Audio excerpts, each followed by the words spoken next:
hem impulsat el cicle Dones TIC amb la Fundació Idescat i Sec Artis, amb aquesta idea d'aquests referents de proximitat, no? Una dona referent que et puguis trobar pel carrer, que li puguis preguntar, escolta, allò que ens vas explicar aquell dia, tu com ho vas fer, no? O quan estaves a quart d'ESO i tenies dubtes, com vas decidir cap a on volies tirar, no? Jo crec que aquesta forma també d'humanitzar els referents femenins és molt important.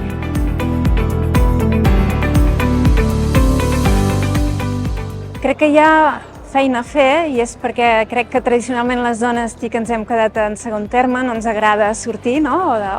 o ser visibles, no? Ens hem camuflat, i que hi ha moltíssim talent que encara està per descobrir. Hi ha moltes branques dintre aquest sector i molta branca de futur, i jo crec que les dones hi tenim un paper superimportant i ho hem de visibilitzar.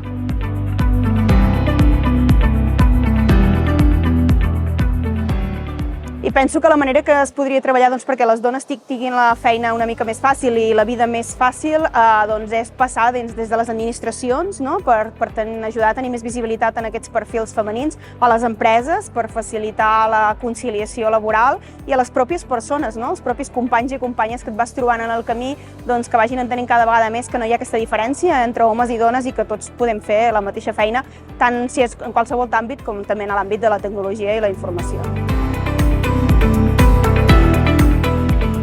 Perquè moltes vegades et diran, no, mira, és que esclar, aquí pot costar molt trobar feina, tindràs més dificultats a trobar feina, o és un àmbit majoritàriament masculí.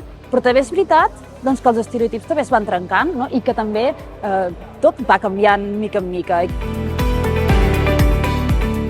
Ara mateix jo sincerament no tinc clar què vull fer, i clar, veure dones que estaven allà, les tenies davant teu i estaven parlant, sí, mira, jo he fet això, jo he fet això, jo en un moment he estat igual que vosaltres, no sabia què fer, doncs t'ajuda, vulguis o no, i les admires, encara que no les coneguis, perquè dius, jo vull arribar, jo algun dia em vull seure allà.